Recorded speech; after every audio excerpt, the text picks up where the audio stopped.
APU. American Public University is proud to present Innovations in the Workplace. Welcome to the podcast. I'm your host, Wanda Curlee. Today we are going to be chatting about thinking out of the box. My guest is Dr. Stephen Wynne, a JD and MBA, who is an associate professor in the Business Administration program at American Public University. He has 30 years of experience in international law and global business consulting, has worked in more than 80 different nations, and has been working with nonprofit global aid groups for more than 15 years. Steve also has more than 20 years of teaching experience at the graduate level. Steve, welcome to the podcast, and thank you for joining me. Thanks, Wanda. Pleasure to be here.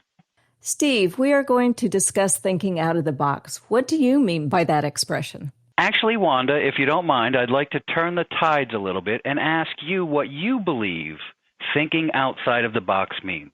Well, as a project manager with over 30 years of experience, I have found thinking out of the box is trying to see a problem from somebody else's shoes and putting it in your aspect as well.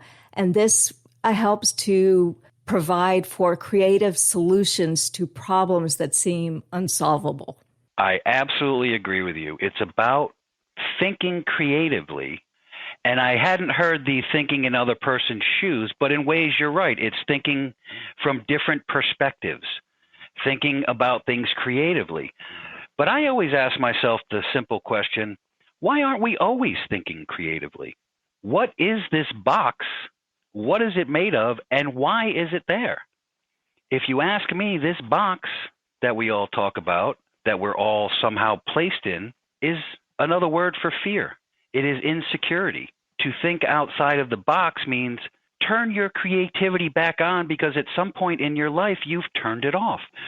We can see this somewhat easily because kids do not have this box. No one has put restrictions or limitations on them yet. A kid would be happy to draw a purple tiger because a purple tiger is cool. But most adults would never draw a purple tiger. They would feel constrained to make that tiger orange and black. They would be afraid to do something that is outside of the norm because we may be judged or somehow considered an outsider if we do things differently. So to me, this box that we all talk about is either society or ourselves allowing fear to be placed on us.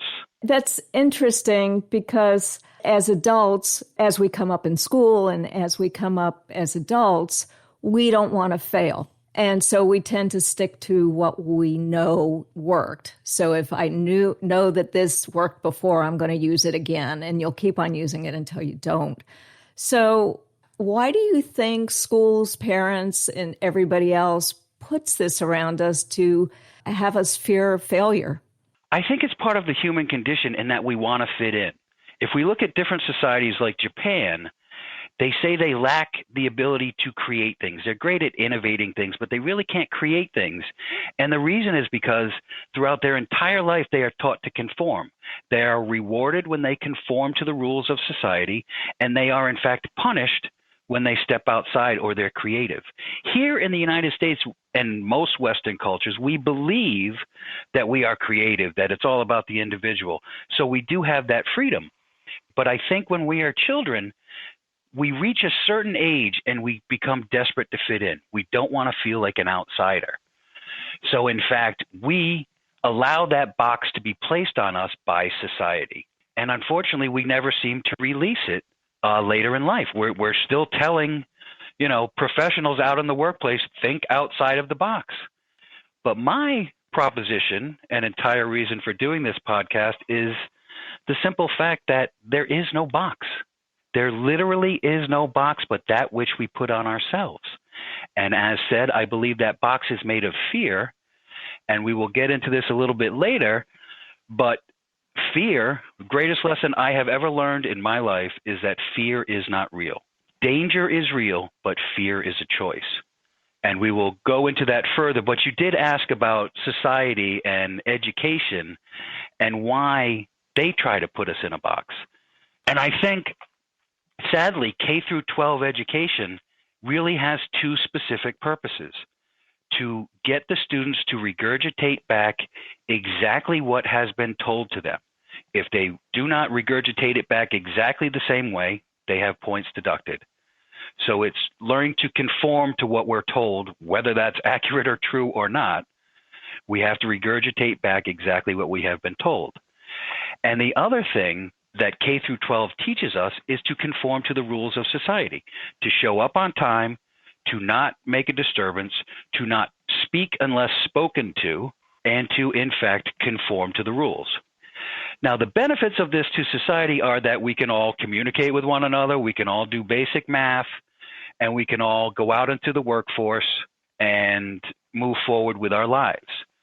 And in fact, we value education so highly in this country that if an adult was to not get their child the proper education that it needs according to the state or federal guidelines, we would literally put that parent in jail for truancy, for not properly educating their child.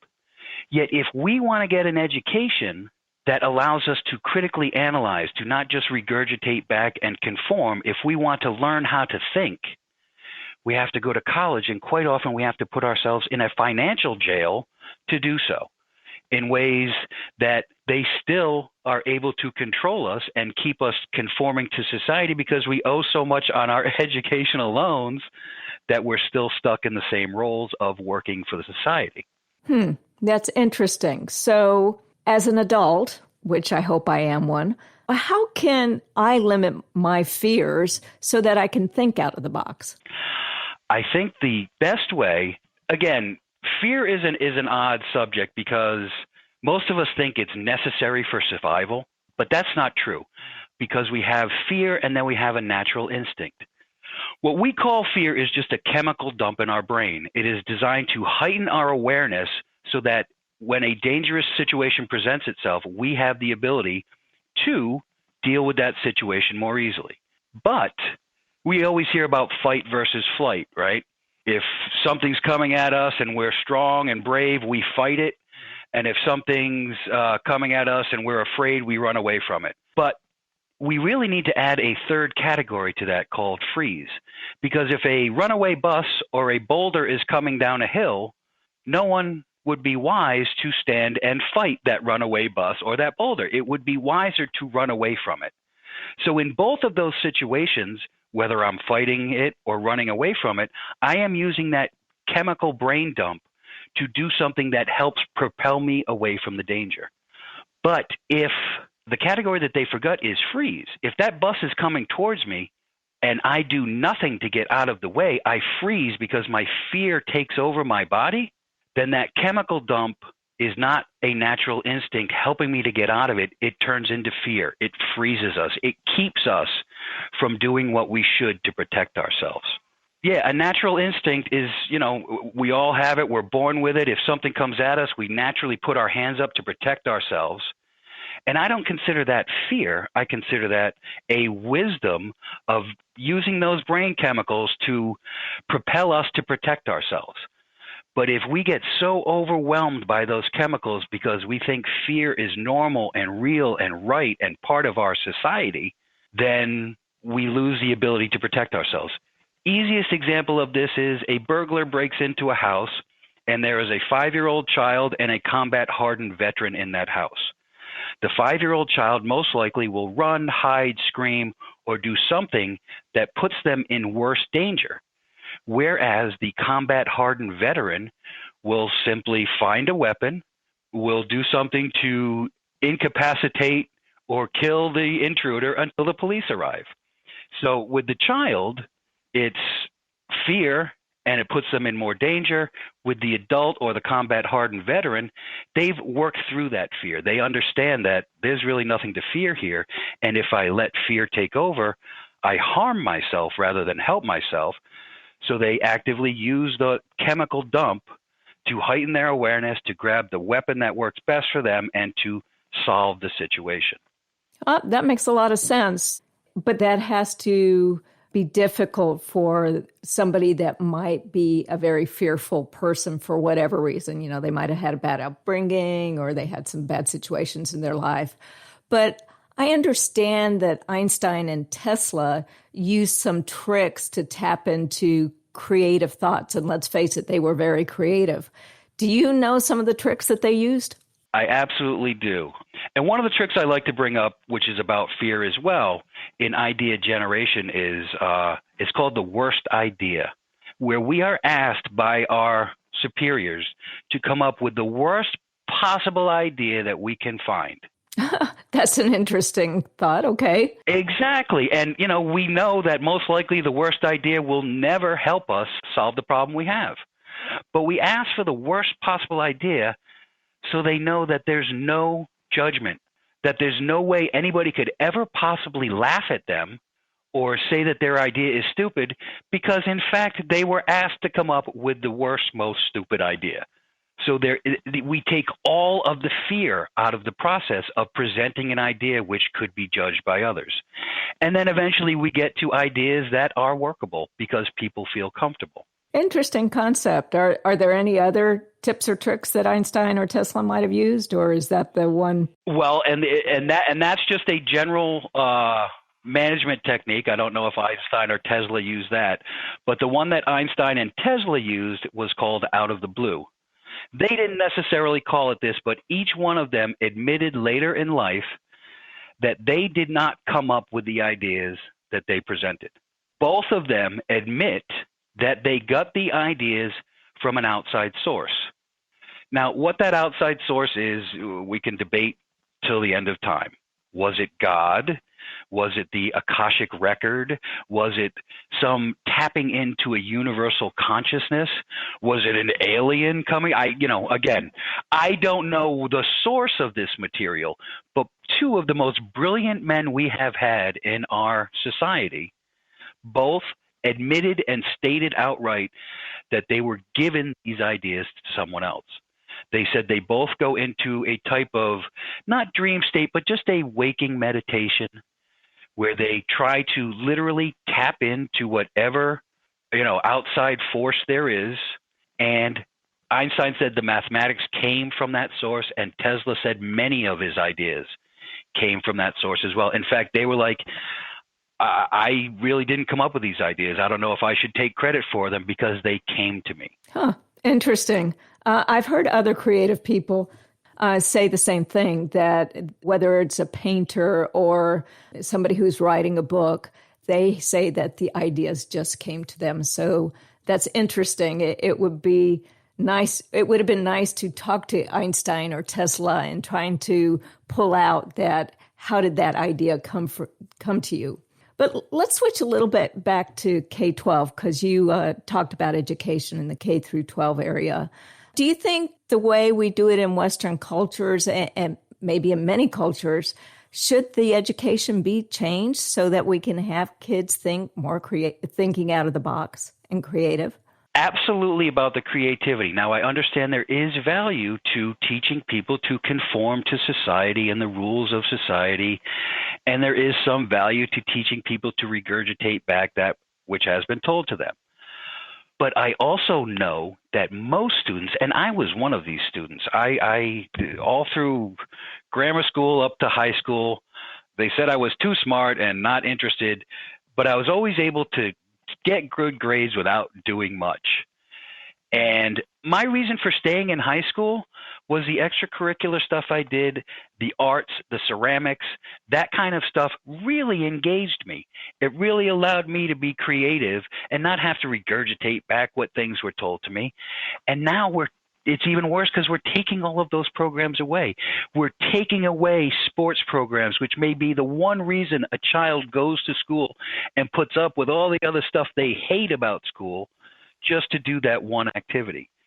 So I understand the balance and the problem of the fact that we really do need to teach them to conform to the rules. We need to teach them to communicate with one another, to do basic math.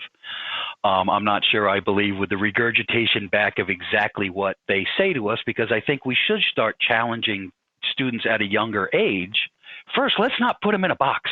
How about that? How about we start there where we don't ask them to conform, we don't make them feel foolish for creating a purple tiger because a tiger is supposed to be orange and black.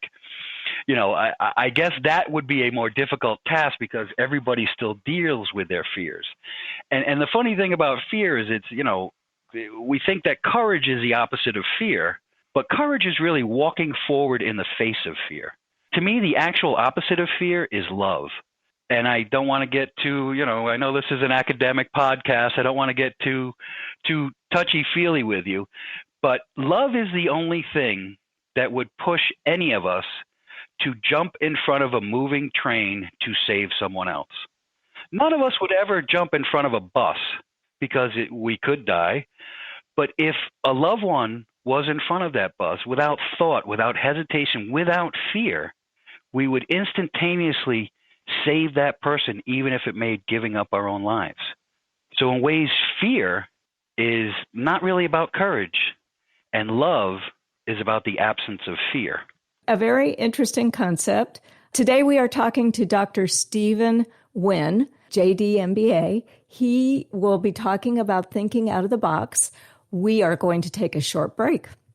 At American Public University, we believe that higher education can unlock higher purpose.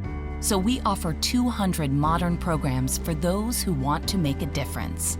And we believe education must adapt to students' needs. That's why we've made it accessible through online classes and flexible with monthly program starts. American Public University, within reach, without limits.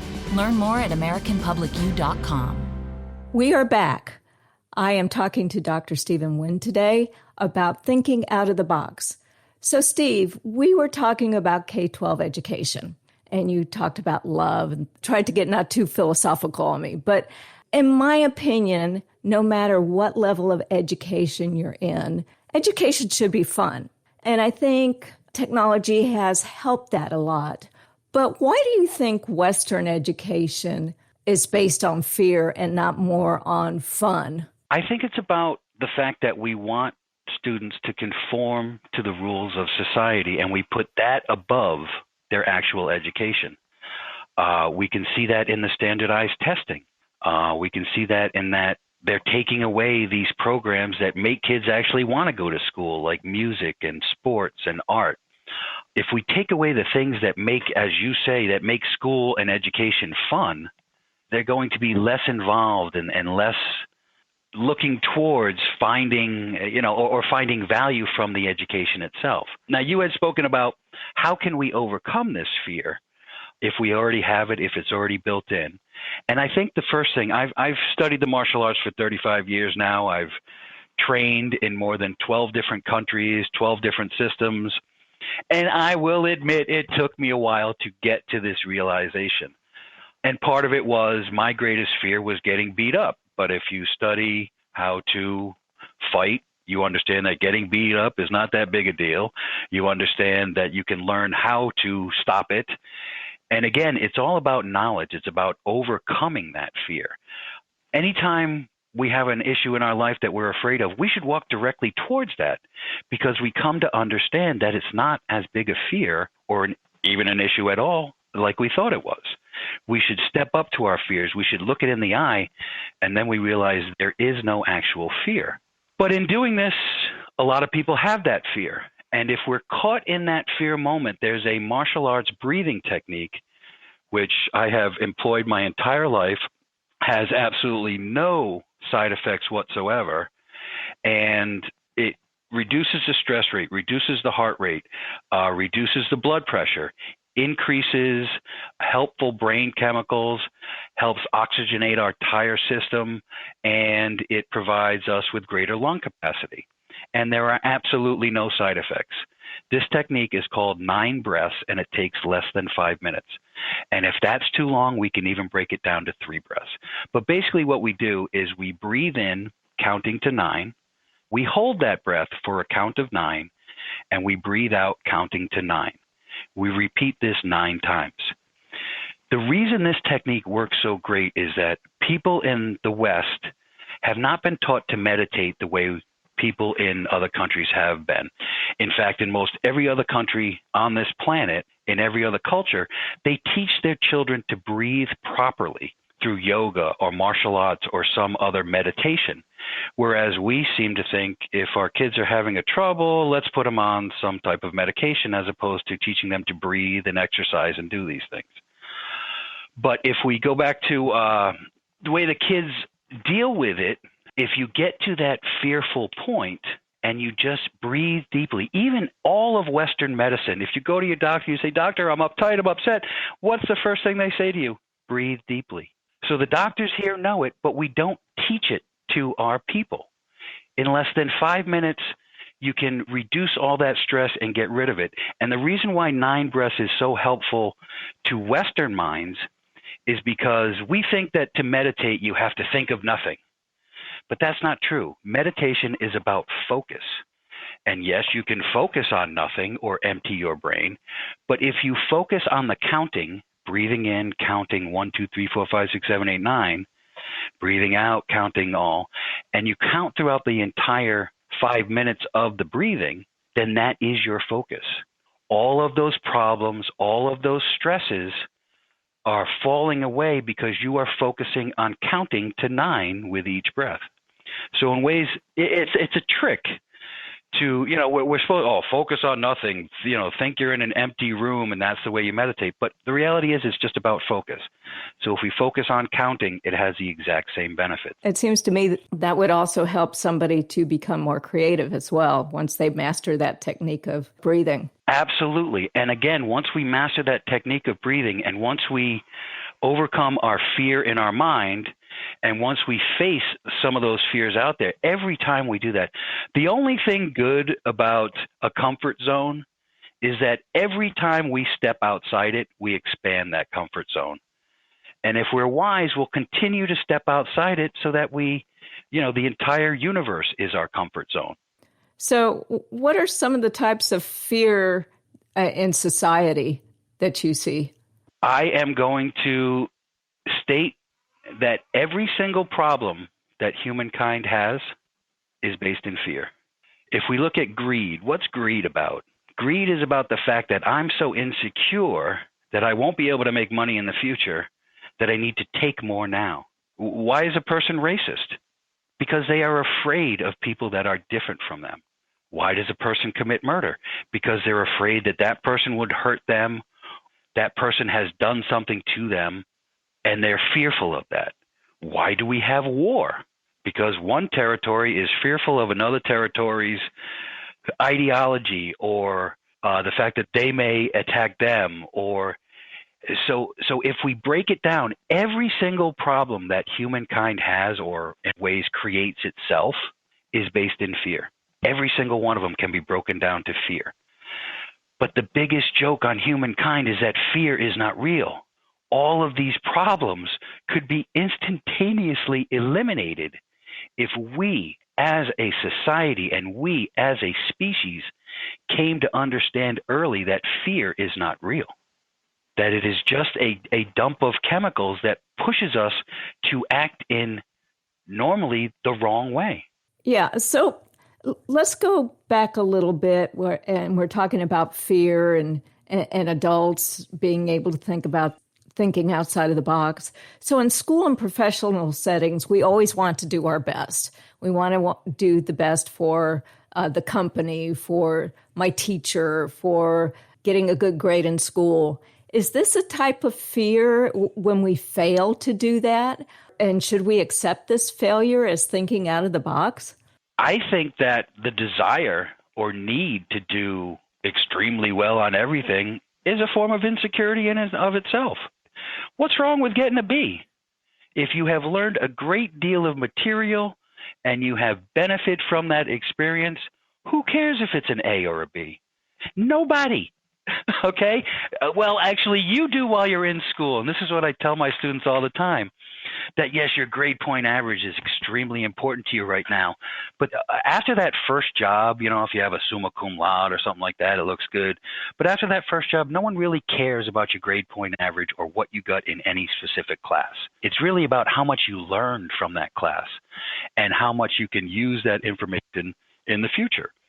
If I'm spending all of this time, worrying about, well, I want to impress my instructor, and I don't, if I ever get anything less than an A, then that's unacceptable.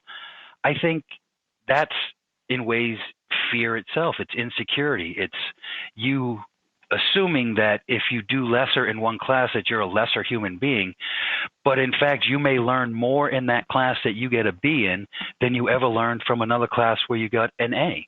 I would totally agree, but I'm sure you've had students, and I've had students that if they get a B, they said, "You've ruined my grade point average." Oh, far too many times. And I try to explain this to them. I'm like, first of all, it's one assignment. So if you improve with what I ask you to improve on, and then they come back with the old, well, every other professor has given me an A and I've done it this way. And I'm like, well, listen, I'm not in every other class. I just know what's required of this class.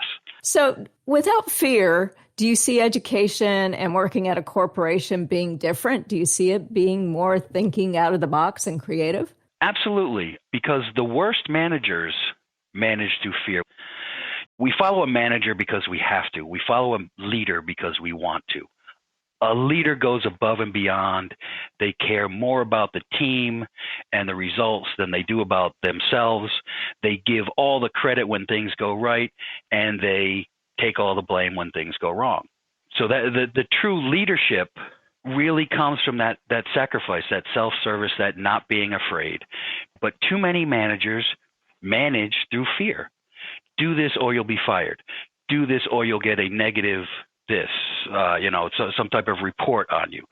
I guess we can be motivated by fear, but it's never a way that truly makes us want to be part of that organization. If we go to work and we're afraid that we'll be fired that day, it really does not make a enjoyable working experience. For example, Steve Jobs.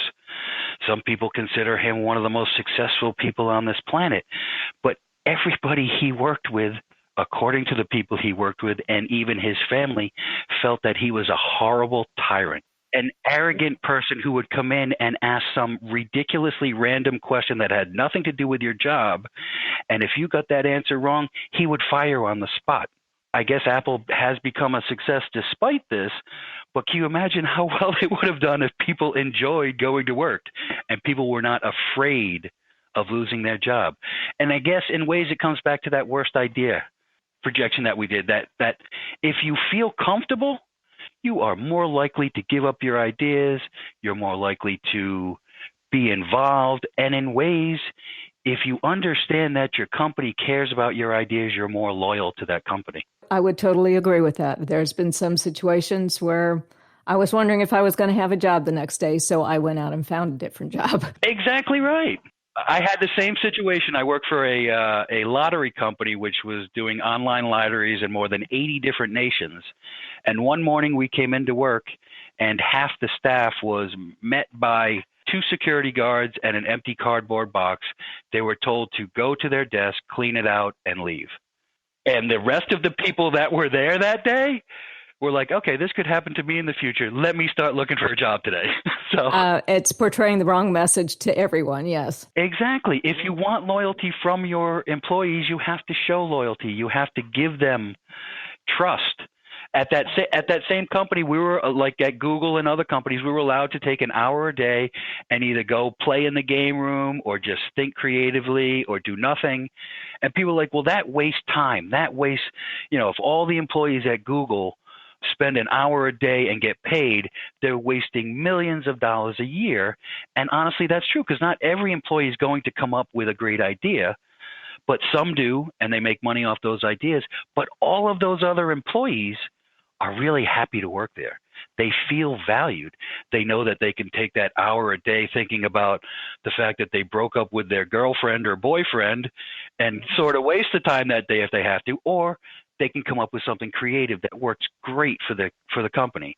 Either way, we're making that employee feel valued, and that normally comes back to us in loyalty and in profit as well. Yeah, I always talk about trust in many of my classes, and I talk about how in corporate America, and I'm going to reveal my age here a little bit, in the late 70s and 80s, downsizing started. And that's when trust eroded in corporate America because people no longer stayed at the same company and retired and got that gold watch and a pension. And downsizing is a buzzword that says we'll get rid of you for any reason whatsoever. We don't care about you as a human being. You are a number to us, and the numbers aren't working out. Goodbye.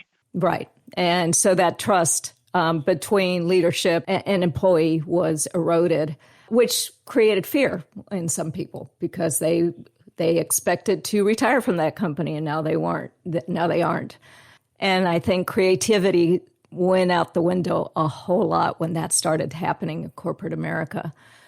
So this has been fascinating, and I'm glad we talked about thinking out of the box because I think we need that more in education and we need it more in corporate America. And I want to thank you very much for joining me today and sharing your ideas of thinking out of the box. Do you have any last words to part to us? Well, just to show my age too, have you ever seen the movie The Matrix?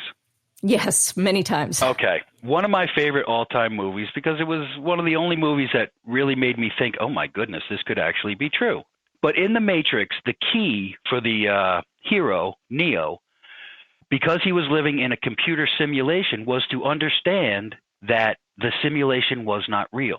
He was taught this lesson by another gifted person in the movie who told him he was trying to bend a spoon.